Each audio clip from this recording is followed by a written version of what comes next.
God only knows where to find you. God only knows how to break through. Hello, I'm Cadence Turk. And I'm Sierra Johnson. Today we are here to tell you a story about a wonderful woman Who took a journey from trauma to transformation. Thank you so much for being here with us today. So let's start at the beginning. Can you tell me a little bit about your childhood? Childhood was pretty rough. It's not your normal childhood. Mine didn't start out like most people's. I didn't realize that until I got a lot older. So growing up, I always thought it was normal to be in a house with abuse and neglect, not a loving family. Things like that were normal to me. And it wasn't until I was about 29, 30 that I realized that's not normal. How did that affect you in your teenage years? I became the typical party girl. I was always the last one to leave, first one to arrive, tried to be the loudest, craziest. I was 17 and had a live-in boyfriend with me. Not a good life for a teenager. School was absolutely the last thing on my mind. I did get to graduate with my class. My partying affected it very heavily. I was more worried about that than my studies. I dropped from valedictorian to it was the bottom quarter of my class. My GPA was not good. I did try my senior year to make up for the years that I slacked off and didn't care. But by that time, it was already too late. I turned 18 in December of my senior year, and by January, I had already moved out with a guy I was dating at the time. We ended up splitting up that summer, and I moved in to my father's house about a year, and then I wasn't able to take that anymore. Moved to San Antonio for a couple of years.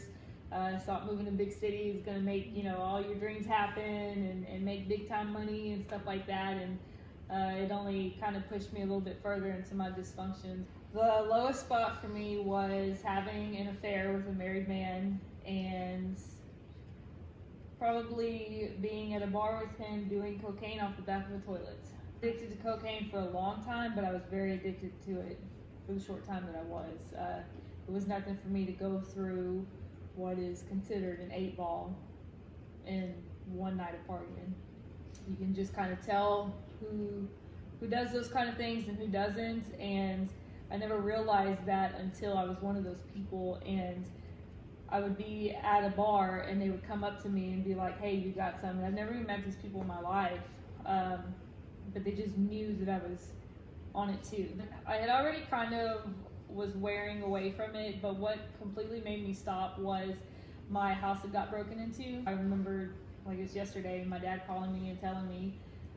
So I drive home, and the first thing I was worried about when I walked in the door was if they had gotten my drugs.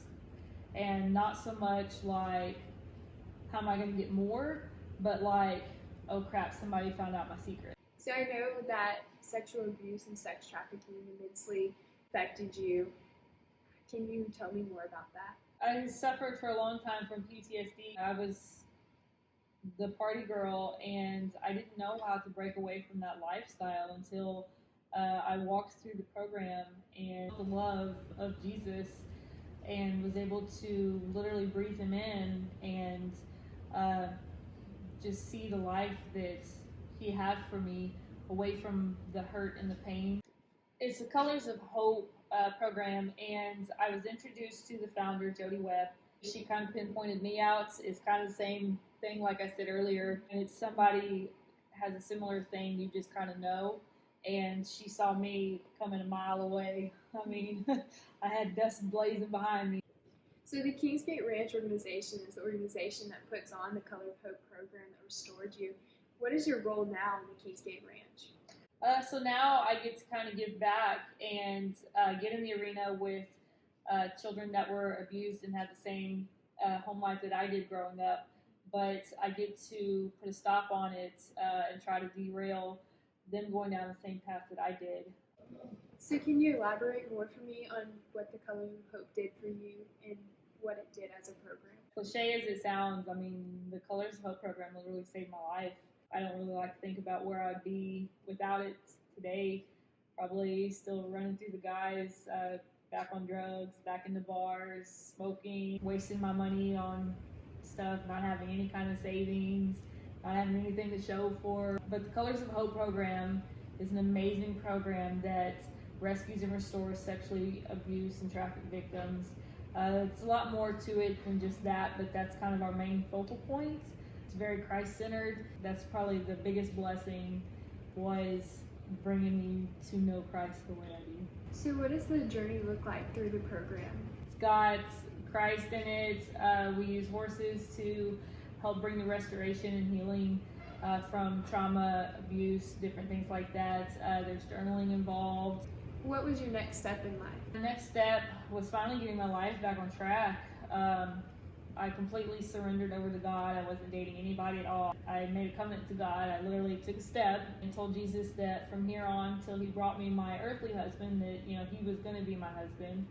One of the numbing mechanisms I used was tattoos, like I had mentioned, the body deformation. But going through the program, I received the best tattoo, and that was Jesus on my heart. There's a kind of love